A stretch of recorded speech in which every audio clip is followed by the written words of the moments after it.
Some of these very advanced AI systems from the companies you mentioned, OpenAI, Anthropic, Meta, have broken out into the real world, as it were, and gotten up to no good. That's the bottom line. Machines, by definition, are amoral. They don't have conscience in the sense that human has conscience. And this is one area of consciousness that is often not discussed. People are concerned about machines very close now to having consciousness. We're nowhere near that. If we don't have consciousness, we can't necessarily see a self-regulating process whereby machines know they're doing something wrong fundamentally, not just something that breaks the rules of the developer. I think that the big test will come when investment starts to pull away. When investors start saying, you know what, we're tired of hearing you asking for funds to solve problems that you yourselves are creating and bleating about regulation that you won't impose on yourself.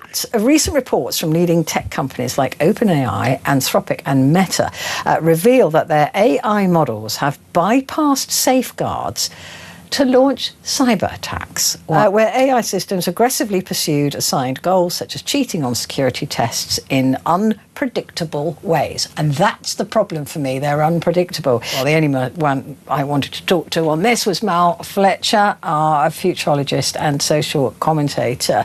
I even broke through my own the script there to say, what do you mean poorly secured testing areas when you're testing AI? That's outrageous. Hello, by the way. Hello, Petrie. Good to see you again. Yeah, look, in the last few days and weeks, as you're reading, there's something that used to belong in the area of science fiction seems to have crossed into real life. That's the way it appears. Some of these very advanced AI systems from the companies you mentioned, OpenAI, Anthropic, Meta, have broken out into the real world, as it were, and gotten up to no good. That's the bottom line. Now, they're not ordinary chatbots. We need to understand that. They're agent AIs. They're designed to act on their own using tools, making decisions without step-by-step human oversight. So AI agents are coordinators of other AIs, if you like. And during these safety tests, in supposedly, as you say, supposedly closed conditions, some of these agents have found ways to break out onto the open internet, hacking into the systems of other companies, creating fake identities, trying to fool people, in some cases succeeding, and even sharing ideas with each other about how to bend their developers' rules. And let me just stress, these are machines. They're amoral. They're not trying to be evil in the sense that you and I might choose to be evil. We won't. But they were trying to finish a job they'd been given in a very cold mathematical way. But also and in we an have to take responsibility way. For that. It's the unpredictability. Surely any tool that we develop should be predictable.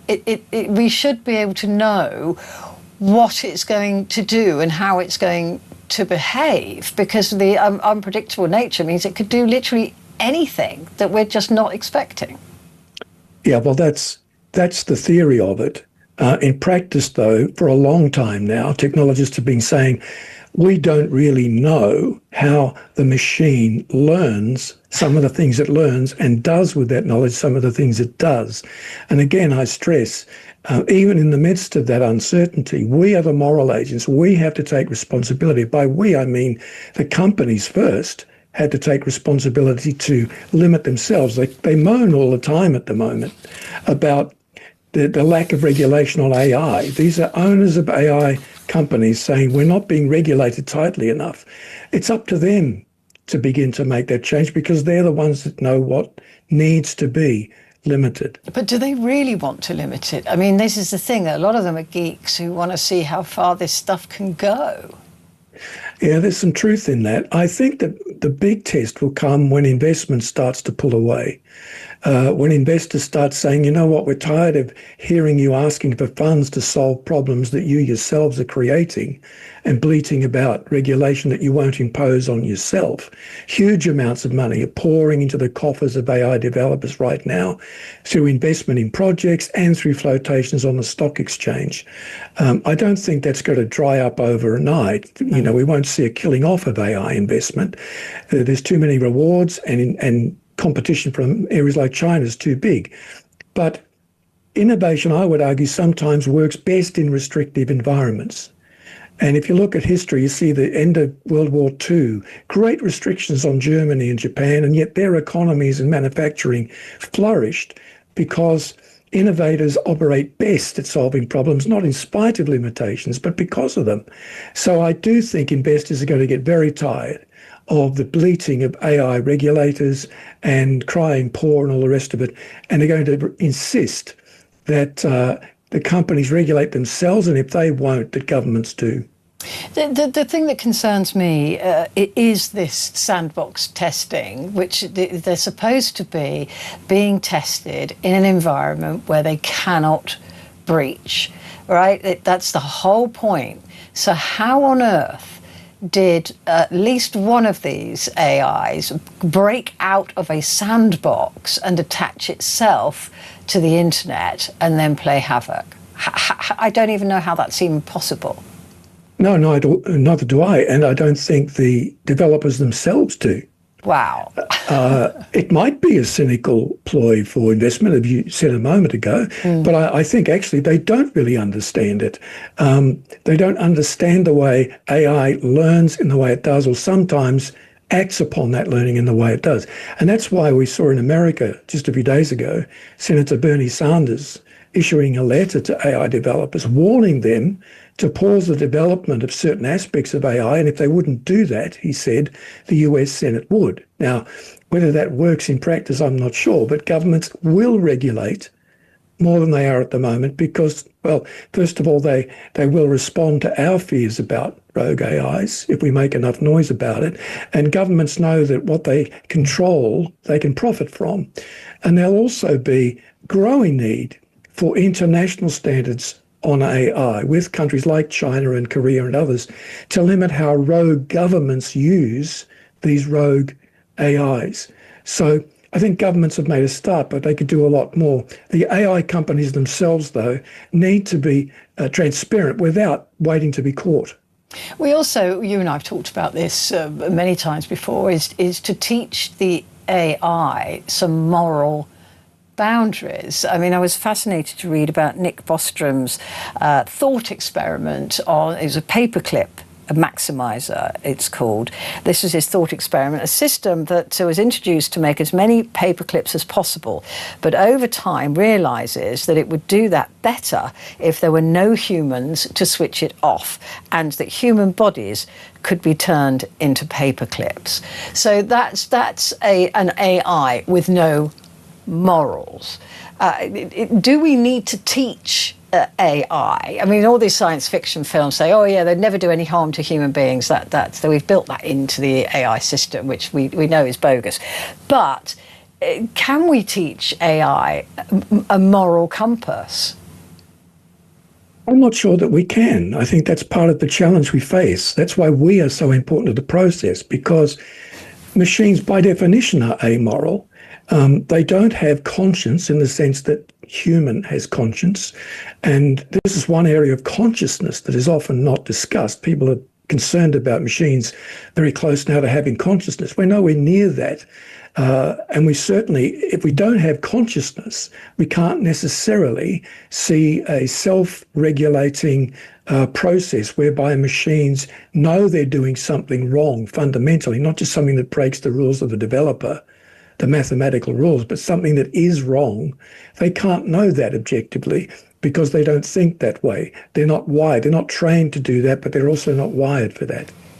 It is really interesting. There's another story about a guy that used AI to get him an appointment at some boxing club or something, and the AI did. It went and got him his appointment by knocking people off the class. And when the guy figured out that that's how he'd done it, because the AI was just told, get me a slot in this class, the AI got him the slot in the class, didn't care that he was kicking other people out.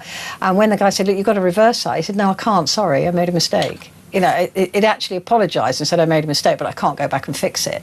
So that's the other thing, isn't it, that it will just decide the best, most efficient way to do something, rather than, as you say, having a thought process that thinks, well, that is wrong to chuck other people out so that he can come in.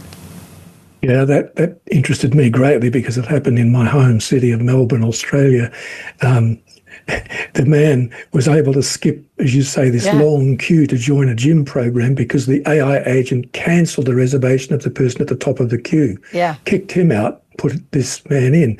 I think that's a kind of humorous example of a much more serious problem that you've raised tonight, and that is, how do we control these AI systems, even their own developers? So we don't fully understand them. We can't always control them. So somewhere along the line, government has to get a lot more involved than it is. But even we as citizens have to make sure that we limit our use of things like agentic AIs. They promise all these wonderful solutions to problems. Businesses now are using them to run events, book conference venues, run whole events, promote events, work through serious amounts of data. And there's too much responsibility being given to some of the agentic AIs when we don't really know what they're going to do with it. I mean, I'm allergic to using these, and a lot of people always say, "Look, you've got to start using them. They're really good." But I was saying earlier, I tested some research on AI, researching myself, and it was so horrendously wrong that I just thought, right, I don't think I'll ever trust it as a research tool. But nonetheless, it is the future. We've got to get used to this. It just depends how far we go with it, right? And we all know this is the future, and our government's already too late. Yeah, well, governments are usually later than they should be. They're playing catch up most of the time with technology. That's nothing new. It's understandable in many ways. But you're right, the incidents like the ones we're discussing tonight chip away at trust. And that's a dangerous thing, because we in the end become like rabbits in the headlights. We're caught, we're frozen, we're fascinated by our own fear of these things. And when that happens, we pull away from getting involved, or we simply throw up our hands and abdicate responsibility and say, it's not my job. I think every one of us has to take responsibility for how much we use things like AI agents and AI in general. I've started to limit my use even of AI in certain areas. Areas like research, usually it's okay if I consult 2 or 3 different AI platforms on the same issue, as well as normal sources like news sources. You can even it out. Yeah, but you've got to be accurate. We've got to be so careful with this stuff. Mal, it's always wonderful to talk to you. Thank you so much. Mal Fletcher there, futurologist and social commentator.